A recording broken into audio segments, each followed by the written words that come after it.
Narrativa. Você conhece aquele momento em que alguém que você ama te corta tão fundo que você chega a sentir gratidão? Foi exatamente o que aconteceu comigo do lado de fora da festa anual da Anderson Enterprises na sexta-feira passada à noite. Minha esposa tinha passado horas se arrumando. Vestido novo, sapatos novos, maquiagem cara espalhada pela bancada do banheiro. Ela ficava se olhando no espelho, ajeitando o cabelo, repassando o batom pela terceira vez. Achei que ela estava nervosa com a festa, talvez querendo causar boa impressão nos colegas da agência de marketing onde trabalhava. Eu estava completamente errado. A gente era casado há 6 anos. 6 anos em que eu apoiei as mudanças de carreira dela, ouvi ela reclamar da política do escritório, comemorei as promoções dela. 6 anos achando que éramos um time. Eu até tirei a tarde de tarde do meu trabalho na construtora para levar ela de carro porque ela disse que o estacionamento no centro era péssimo. A viagem foi quieta. Ela ficou mandando mensagem para alguém, sorrindo pro celular de um jeito que parecia diferente. Quando perguntei com quem ela estava falando, ela só disse coisa do trabalho e continuou digitando. Chegamos no hotel do evento e eu vi os colegas dela através das portas de vidro. A música estava alta. As pessoas rindo, se divertindo, parecia uma festa decente. Ajeitei a gravata, peguei na mão dela enquanto íamos para a entrada, achando que íamos entrar juntos como qualquer casal casado normal. Foi aí que ela parou de repente. Ela virou para mim com uma cara que eu nunca tinha visto, fria, quase com nojo, como se eu fosse um estranho que tinha pegado na mão dela sem permissão. Aí ela chegou perto, tão perto que eu senti o perfume caro dela, e sussurrou algo que mudou tudo. Não fica perto de mim nessa festa. Você é vergonhoso. As palavras me acertaram mais forte que qualquer soco que eu já levei em obra. Mas o negócio de ser desrespeitado tão completamente, tão em público, bem na frente do prédio cheio de colegas dela, não me deixou com raiva. Me deixou cristalino sobre com quem eu era casado. Olhei para ela parada ali com um vestido chique que custou mais do que eu ganho numa semana, esperando que eu discutisse ou implorasse ou perguntasse o que ela quis dizer. A expressão dela era impaciente, como se eu estivesse perdendo o tempo dela só por existir. Em vez de dar o que ela esperava, eu sorri. Combinado, falei calmamente, e virei as costas e voltei pro carro. Ela gritou atrás de mim, confusa agora. Ei, pra onde você vai? Eu não virei. Não expliquei. Só entrei no carro, liguei o motor e fui embora, deixando ela parada ali de salto alto na calçada, olhando minhas lanternas traseiras sumirem na noite. Meu celular começou a vibrar antes mesmo de eu chegar no primeiro semáforo. Mas eu não atendi. Pela primeira vez em 6 anos, eu tinha clareza perfeita sobre o que minha esposa pensava de mim. O que aconteceu depois? Bom, foi aí que as coisas ficaram interessantes. Quando cheguei no cruzamento 3 quarteirões depois, meu celular estava apitando que nem alarme de incêndio. Ligação atrás de ligação. Mensagem atrás de mensagem. Dei uma olhada na tela e vi o nome dela acendendo a cada poucos segundos. Estacionei num canto e li as mensagens. Pra onde você foi? Tá falando sério agora? O pessoal tá perguntando onde você tá. Isso é muito imaturo. Me liga de volta. Cada mensagem mais desesperada que a anterior. Eu conseguia imaginar ela no saguão do hotel, provavelmente inventando desculpa pros colegas sobre por que o marido dela tinha sumido. O mesmo marido que ela achava vergonhoso demais para ficar do lado 5 minutos antes. Em vez de ligar de volta, digitei uma resposta simples, procurando alguém que não tenha vergonha de mim. Aí bloqueei o número dela. O silêncio que veio depois foi o mais tranquilo que eu senti em meses. Talvez anos. Fiquei lá no carro vendo as pessoas passarem na calçada, casais indo jantar, amigos rindo juntos. Pessoas normais que não tratavam o outro como lixo. Dirigi até o Murphy's Bar, um boteco a uns 10 minutos da nossa casa. Nada chique, só bebida honesta e gente de verdade. O tipo de lugar que minha esposa nunca pisaria porque não era trend o suficiente para a imagem dela. O barman, um cara mais velho chamado Mike, me reconheceu na hora. Noite ruim. Pode-se dizer que sim. Pedi uma cerveja e achei um lugar no canto do balcão para pensar. Foi aí que caiu a ficha. Não era a primeira vez que ela agia como se tivesse vergonha de mim. Teve o piquenique da empresa no verão passado onde ela mal reconheceu minha existência. O jantar com as amigas da faculdade onde ela ficava desviando a conversa do meu trabalho. O jeito que ela me apresentava em eventos sociais como se eu fosse um conhecido distante em vez de marido. Eu ficava arrumando desculpa pro comportamento dela há tanto tempo que tinha esquecido como era a respeito. Meu celular vibrou. Número diferente. Provavelmente pegou o celular de alguém na festa. Por favor, volta. Todo mundo tá perguntando. Não, desculpa. Não, eu errei. Só preocupada com o que os outros estavam pensando. Clássico. Virei o celular de boca para baixo e pedi outra cerveja. Lá pelas 10 da noite, Mike comentou que às vezes o pessoal da Anderson Enterprises aparecia ali depois dos eventos da empresa. Pessoal de marketing na maioria. Gostam de relaxar aqui depois daquelas festas chiques. Interessante. Falei, agora realmente curioso. Eles falam bem abertamente quando tomam umas. Fofoquinha de escritório, você sabe como é. Eu não sabia. E de repente, fiquei muito interessado no que os colegas da minha esposa poderiam falar dela quando ela não estava por perto para controlar a conversa. Como se fosse combinado, a porta abriu e 3 pessoas de roupa social entraram. Reconheci uma delas da foto do site da empresa que minha esposa tinha me mostrado uma vez. A colega dela Ashley do departamento criativo. Eles pegaram uma mesa perto da jukebox e começaram a falar na hora. Eu não ouvia tudo, mas peguei o suficiente para saber que estavam falando da festa de hoje e o nome da minha esposa ficava aparecendo. Isso ia ficar muito interessante. Fiquei tomando minha cerveja devagar e fingindo ver o jogo na TV em cima do balcão, mas cada palavra daquela mesa me acertava que nem marreta. Ashley estava falando a maior parte, gesticulando com a taça de vinho. Não acredito que ela trouxe ele hoje à noite, depois de tudo que ela anda falando dele. Como assim? Perguntou o cara que estava com eles, alguém que eu não conhecia. Ah, vamos lá, Nathan. Ela tá detonando ele há meses, chama de peso morto, diz que ele tá impedindo ela de ter oportunidades melhores. Meu aperto na garrafa de cerveja ficou mais forte, 6 anos de casamento, e era assim que ela falava de mim pelas costas. Lembra no mês passado quando ela disse que tinha vergonha de levar ele pro jantar com o cliente? Ashley continuou. Ela perguntou se podia só dizer que estava solteira naquela noite. A terceira pessoa, uma mulher de cabelo loiro curto, entrou na conversa. Isso não é nada comparado com o que ela anda fazendo com Harrison. Harrison, eu conhecia esse nome. Era um supervisor metido a besta no departamento deles, sempre aparecendo nas histórias de trabalho dela como um mentor brilhante. Pera, o que com Harrison? Nathan se inclinou para frente, de repente interessado. Vocês não perceberam? Eles estão almoçando juntos quase todo dia há 2 meses. E almoço longo, tipo sumir 2 horas. Meu estômago caiu, mas mantive a expressão neutra, fingindo focar no jogo de basquete. Ashley baixou a voz, mas não o suficiente. Sarah viu os dois naquele hotel boutique no centro terça-feira passada, no meio da tarde. Não estavam discutindo o relatório trimestral, se é que vocês me entendem. Não pode ser, Nathan disse, mas parecia mais animado que chocado. Ela reclama da situação em casa há meses, a loira continuou, diz que se sente presa, que casou cedo demais, que merece coisa melhor. Sinceramente, eu até sentia pena do cara até descobrir que ela estava traindo. Eles continuaram falando, mas o sangue latejando nos meus ouvidos dificultava ouvir. Tudo fez sentido agora. As noites que ela dizia que eram reunião de trabalho. As roupas novas que ela dizia que eram necessárias para a imagem profissional. O jeito que ela estava distante, crítica, sempre achando defeito em tudo que eu fazia. Ela não tinha só vergonha de mim hoje à noite. Tinha sistematicamente destruindo nosso casamento enquanto construía um caso para justificar a traição. Mas o que realmente me pegou. Essas pessoas, os colegas dela, eles sabiam. Todos sabiam que ela estava traindo, e estavam sentados ali fofocando como se fosse entretenimento. Nenhum deles teve decência de sentir pena de ver um casamento implodir por dentro. Então cadê ela agora? Nathan perguntou. Eu vi o marido dela sair da festa bem cedo. Ela provavelmente tá inventando desculpa, Ashley disse rindo. Me mandou mensagem há 20 minutos perguntando se eu tinha visto ele.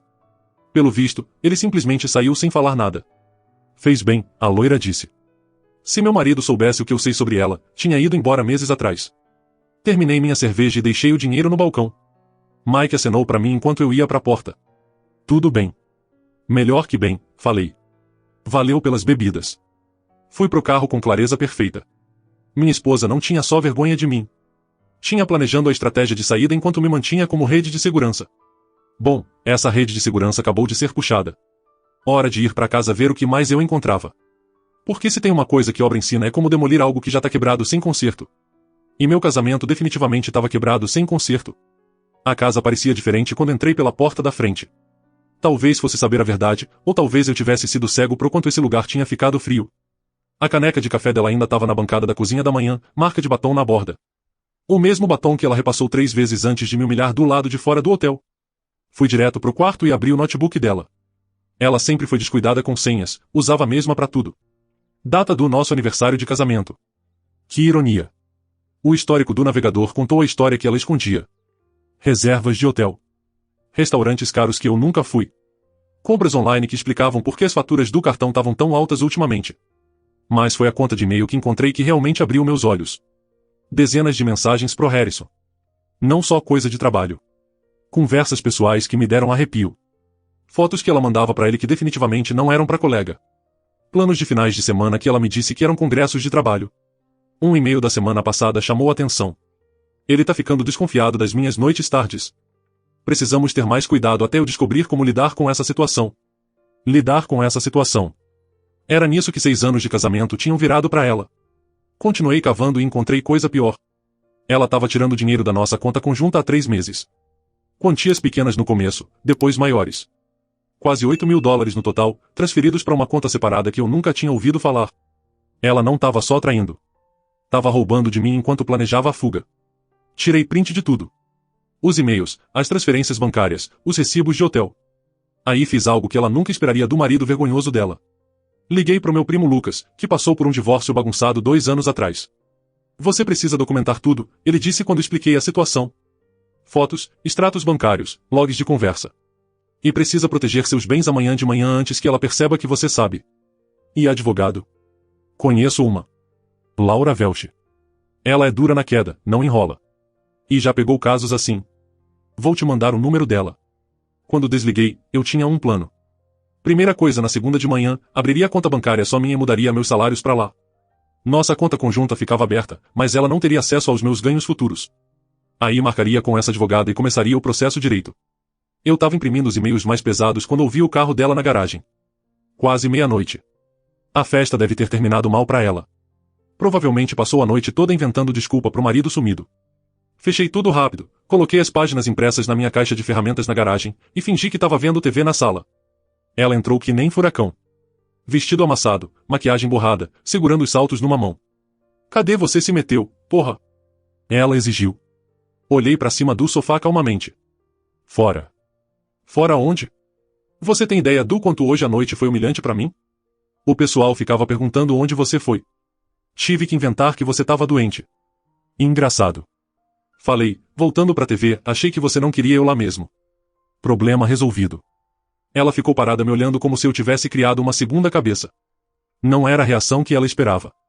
Ela queria drama. Raiva. Súplica de perdão. Em vez disso, ganhou indiferença. A gente precisa conversar sobre isso, ela disse, sentando na poltrona em frente. Não, falei simplesmente. Não precisa. Como assim não precisa? Você não pode simplesmente sair no meio da minha festa na frente do meu escritório inteiro e achar que tudo vai ficar normal. Desliguei a TV e olhei direto para ela. Você me chama de vergonhoso. Eu removi a vergonha. De nada. A confusão no rosto dela era quase cômica. Ela tinha me manipulado tanto tempo, controlando conversas e narrativas, que minhas respostas diretas estavam deixando ela completamente perdida. Não foi bem isso que eu quis dizer, ela disse, mudando para voz de desculpa. Eu tava só nervosa com a festa. Claro que tava. O que isso quer dizer? Levantei e fui pro quarto. Quer dizer que tô cansado e amanhã eu trabalho. Alguns de nós ainda levam responsabilidade a sério. Senti ela me olhando enquanto eu ia embora, provavelmente pensando o que tinha acontecido com o marido que corria atrás dela tentando consertar o que estava errado. Aquele marido tinha sumido, e ela não fazia ideia do porquê. Na manhã seguinte, ela já tinha saído antes de eu acordar. Provavelmente não aguentava a tensão de ficar perto de alguém que não jogava mais o jogo dela. Encontrei um bilhete na bancada da cozinha. A gente precisa conversar quando eu chegar. Isso não pode esperar. Ela estava certa sobre uma coisa. Não podia esperar. Passei o dia exatamente como planejei. Abri conta bancária nova. Depositei meus últimos 3 salários que eu estava guardando em dinheiro exatamente para isso. Marquei com Laura Welch no horário de almoço. Ela era tudo que o Lucas tinha prometido, direta e sem enrolação. Com provas tão claras, a gente pode entrar com divórcio por adultério, ela disse, olhando os documentos que levei. A infidelidade financeira torna ainda mais forte. Ela estava sistematicamente roubando bens conjugais para bancar o caso. Quanto tempo vai levar? Depende se ela quiser brigar ou aceitar a realidade. Pelo que você me mostrou, brigar seria burrice, mas gente faz burrice quando é pega. Quando cheguei em casa à noite, o carro dela já estava na garagem, junto com outros 2 que eu não conhecia. Pela janela da frente, vi ela andando de um lado pro outro na sala, falando animadamente no telefone. Entrei e encontrei a irmã dela Lauren e a amiga dela Nicole sentadas no nosso sofá, as duas com cara de desconforto. Elas me olharam nervosas quando entrei. Ele chegou. Minha esposa disse no telefone, depois desligou rápido. Senhoras, falei educadamente, acenando pro esquadrão de apoio dela. Timing interessante pra visita. A gente precisa discutir o que aconteceu ontem à noite. Minha esposa anunciou, claramente mais confiante com testemunhas presentes. Coloquei minha mochila de trabalho no chão devagar e olhei para as 3. Precisa? Você me humilhou na frente do meu escritório inteiro. Você me fez parecer idiota. Lauren se remexeu desconfortável. Talvez a gente devesse deixar vocês 2 a sós. Não, minha esposa disse rápido. Quero testemunhas para essa conversa. Ele tá agindo estranho, e quero gente ouvindo quanto ele tá sendo irracional. Quase ri. Ela queria testemunhas. Perfeito. Você tem razão, falei, indo para a cozinha e voltando com a pasta que preparei. Vamos falar de vergonha. Abri a pasta e tirei prints impressos dos e-mails dela com Harrison. O rosto dela ficou branco. Que isso? Prova, falei calmamente, do seu caso com seu supervisor. Quer que eu leia alguns destaques? A boca da Lauren caiu. Nicole parecia querer sumir no sofá. Você mexeu nos meus e-mails privados? Seus e-mails privados no computador compartilhado, discutindo suas visitas privadas de hotel pagas com nossa conta conjunta. Tirei os extratos bancários. $8.000, para ser exato. Roubados do nosso casamento para pagar sua traição. O cômodo ficou em silêncio total. Minha esposa olhava para os papéis como se eles pudessem pegar fogo se ela olhasse muito. Isso não é o que parece, ela disse fraco. Sério? Porque esse e-mail de terça passada diz, e cito, mal posso esperar para sentir suas mãos em mim de novo. Estar casada com ele parece prisão agora. Lauren levantou de repente. Acho que a gente vai indo. Não, fiquem por favor, falei. Isso fica melhor. Tem um e-mail onde ela me chama de peso morto. O onde ela pergunta se pode fingir que tá solteira em eventos de trabalho. Ah, e meu favorito pessoal, onde ela diz pro Harrison que eu sou burro demais para perceber o que tá acontecendo. Minha esposa finalmente achou a voz, mas saiu como grito. Para com isso. Parar o quê? Contar a verdade? Achei que você gostava de verdade. Você certamente compartilhou bastante dela com seus colegas de trabalho. A porta da frente abriu de repente, e a vizinha Sara da casa ao lado espiou para dentro. Tudo bem? A gente ouviu o grito. Timing perfeito. Sara era a rede de notícias não oficial do bairro. Tudo ótimo, Sara, falei alto o suficiente para o marido dela ouvir da porta. Só discutindo o caso da minha esposa com o supervisor dela. Pelo visto, eu sou vergonhoso demais para ficar do lado, mas não vergonhoso demais para roubar dinheiro. Os olhos da Sara se arregalaram. O marido dela apareceu atrás, claramente ouvindo cada palavra. Ele tá mentindo. Minha esposa gritou, mas a voz falhou. Ele tá tentando me fazer eu parecer mal porque pedi um espaço num evento de trabalho. Segurei outro print. Recibo do Hotel Middleton Inn. Terça-feira à tarde. Quarto 237. Cobrado no cartão que você achava que eu não olhava. O silêncio se esticou por o que pareceu horas. Lauren pegou a bolsa e foi para a porta, puxando Nicole junto. A gente liga depois, murmurou. Sara e o marido trocaram olhares e recuaram quietos, mas eu sabia que tinham ouvido tudo o que precisavam. Minha esposa ficou parada no meio da sala, cercada de prova da traição dela, com metade do bairro agora sabendo o que ela fez. Você destruiu tudo, ela sussurrou. Não, falei, juntando os papéis e colocando de volta na pasta. Você destruiu tudo. Eu só parei de deixar você esconder. A gente pode resolver isso. Terapia de casal, a gente conserta. Olhei para ela por um longo momento. 6 anos atrás, casei com alguém que achava que conhecia. Alguém que nunca roubaria de mim, mentiria para mim, ou me chamaria de vergonhoso enquanto planejava me trocar. Não, falei simplesmente, a gente não pode. E pela primeira vez desde que isso tudo começou, ela percebeu que eu estava falando sério. Os papéis do divórcio foram entregues para ela no trabalho 3 dias depois. Eu garanti isso. Se ela queria manter vida pessoal e profissional separadas, bom, esse navio já tinha navegado no momento que decidiu ter caso com o supervisor. Segundo Lucas, que ouviu da namorada dele que trabalha no mesmo prédio, a cena foi espetacular. Segurança entrou no meio de reunião de departamento, chamou ela pelo nome, e entregou os documentos legais na frente de todo mundo, incluindo o Harrison. Mas isso foi só o começo. Até o fim daquela semana, a notícia do caso dela tinha se espalhado pelo escritório inteiro. Não porque eu disse nada, viu? Acontece que os colegas dela estavam esperando meses para esse drama explodir, e quando explodiu, não conseguiram se conter. Ashley, a mesma mulher que estava fofocando dela nos bar, aparentemente contou para todo mundo que quisesse ouvir sobre os recibos de hotel e dinheiro roubado. A empresa tinha política rígida sobre supervisores tendo relacionamento com subordinados. Harrison foi transferido para outro departamento na hora. Minha esposa ganhou coisa pior. Virou pária no escritório.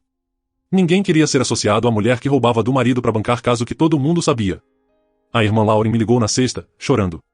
Ela tá ficando com a gente temporariamente, mas tá um caos. Fica dizendo que você prendeu ela, que você planejou tudo isso. Eu não planejei nada, falei honestamente para ela. Eu só parei de ignorar o que estava acontecendo. Ela diz que você tá tentando levar tudo no divórcio. Quase ri. Lauren, ela roubou $8.000 da nossa conta conjunta. Tá planejando sair há meses, enquanto me mantinha como plano B. Não tô levando nada que já não era meu. A verdade era, eu não estava interessado em destruir ela financeiramente. Só queria sair, e queria que ela enfrentasse consequência das escolhas dela. A casa era alugada mesmo, então era só romper o contrato. Os carros estavam nos 2 nomes, a gente resolvia. Mas o dinheiro que ela roubou? Esse voltava para mim, mais metade do que sobrou nas contas. Laura Welch tinha razão sobre uma coisa. Minha esposa tentou brigar no começo. Contratou um advogado caro que provavelmente custou mais dinheiro que ela não tinha, e tentou alegar que eu era abusivo emocionalmente, que ela foi levada a buscar conforto em outro lugar por causa do meu comportamento. Isso durou exatamente até o advogado dela ver as provas. Aparentemente, é difícil alegar abuso emocional quando tem e-mail chamando o marido de peso morto, e planejando visita de hotel com o chefe. O advogado dela aconselhou aceitar o acordo e seguir em silêncio. O processo todo levou 6 semanas. 6 semanas para dissolver 6 anos de casamento. Tudo porque ela não conseguia continuar casada com alguém que considerava inferior. Mas o fallout continuou vindo. Sarah, a vizinha, aparentemente contou para todo mundo na rua sobre o confronto. Em um mês, o bairro inteiro sabia o que aconteceu. Quando ela voltou para pegar o resto das coisas, teve que passar por casas onde as pessoas sabiam exatamente por que o casamento dela acabou. As consequências profissionais foram piores ainda. A notícia rodou rápido na indústria. Marketing é um mundo pequeno na nossa cidade, e todo mundo conhece todo mundo. A reputação dela foi pro espaço. 3 meses depois do divórcio finalizado, ela foi demitida. Oficialmente, corte de orçamento. Extraoficialmente, todo mundo sabia que ela tinha virado tóxica para a cultura da empresa. Ouvi da Lauren que ela estava se candidatando para vagas em outras cidades, tentando recomeçar onde ninguém conhecesse a história dela. Mas na era de rede social e networking profissional, não tem mesmo onde se esconder de algo assim. Enquanto isso, minha vida melhorou de jeitos que eu não esperava. Sem a crítica constante e os gostos caros dela, eu tinha dinheiro no banco pela primeira vez em anos. Comprei uma casa pequena mais perto da obra. Nada chique, mas era minha. Sem contrato de aluguel, sem dono, sem nada compartilhado. Os caras no trabalho perceberam a mudança na hora. Eu tava mais feliz, mais confiante, fazendo piada de novo. Meu chefe até comentou que eu parecia outra pessoa. Divórcio faz isso, falei pra ele. Às vezes perder algo tóxico é a melhor coisa que pode te acontecer. 6 meses depois daquela noite no hotel, esbarrei na Ashley no supermercado. Ela me reconheceu na hora e ficou sem graça. Ouvi falar de tudo, ela disse baixinho. Desculpa como tudo aconteceu. Não precisa, falei. Melhor coisa que já me aconteceu. Ela não tá bem, ela ofereceu. Ainda não achou emprego fixo, morando com parente diferente. Eu sinceramente não senti nada ao ouvir isso. Nem satisfação, nem pena, nada. Ela fez as escolhas, agora estava vivendo as consequências. É assim que a vida funciona. Tomara que ela se encontre, falei, e foi sincero. Não porque eu ligava para a felicidade dela, mas porque eu tinha seguido em frente completamente. Os problemas dela não eram mais meus problemas. Enquanto dirigia para casa minha, com minha hipoteca minha, ouvindo música que ela teria reclamado, pensei naquela noite do lado de fora do hotel. Ela me chamou de vergonhoso e pediu para eu não ficar perto dela. Acontece que ela estava certa sobre uma coisa. Eu não era a pessoa certa para ficar do lado dela. Eu era verdadeiro demais para alguém tão falso, leal demais para alguém tão desonesto, direto demais para alguém tão manipulador. Ela queria alguém que não envergonhasse ela em festa de empresa. Bom, agora ela podia levar quem quisesse para esses eventos. Supondo que ela ainda fosse convidada para algum. Eu, por outro lado, aprendi algo valioso. Quando alguém te mostra quem é, acredite na primeira vez. E quando te dizem que você é vergonhoso, agradeça a honestidade e vá embora. Porque a única coisa mais vergonhosa que estar casado com alguém que não te respeita é continuar casado depois de descobrir